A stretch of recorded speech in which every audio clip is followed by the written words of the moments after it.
నమస్తే అండి. మన స్నేహితులు, బంధువులు చాలామంది అక్కడక్కడ ఫిర్యాదు చేస్తూ ఉంటారండి.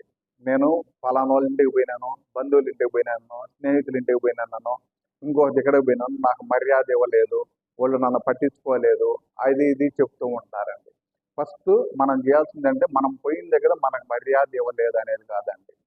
మనకి మర్యాద ఎక్కడైతే ఎవరో ఆ స్థలంలోకి మనం పోకూడదండి. ఫస్ట్ అది తెలుసుకోవాలి. మనం పోయేటప్పుడే అక్కడికి పోతే మనకు మర్యాద ఇస్తారా ఎవరా, మనకు విలువ ఉంటుందా లేదా అనేది తెలుసుకొని కానీ మనం ఆ స్థలంలోకి కానీ పోగలిగితే అక్కడ మనం అనుకున్నట్టే కానండి మనం ఊహించుకున్న విధంగా అక్కడ జరిగేటందుకు అవకాశాలు ఉంటాయి. అలా కాకుండా నీళ్లు లేని బావిలో బకెటేసి వాడాలని అంటే ఎక్కడి నుంచి నీళ్లు వస్తాయి? అదే బావిలో నీళ్లు ఉండే దగ్గర కానీ బకెటేసి పడితే నీళ్లు వస్తాయి. అదే విధంగా ఆ స్థానంలో మర్యాద లేని స్థలం లేక మనం పోయి బయటకు వచ్చి బాధపడేదానికన్నా మనకు మర్యాద ఉండే స్థలం లేక పోయి మనం సంతోషంగా మనము ఉంటూ వాళ్ళని సంతోష పెట్టేదానికి ప్రయత్నం చేద్దామండి. సర్వే జన సుఖినో భవంతు. సర్వం శ్రీకృష్ణ అర్పణమస్తు. హరి ఓం.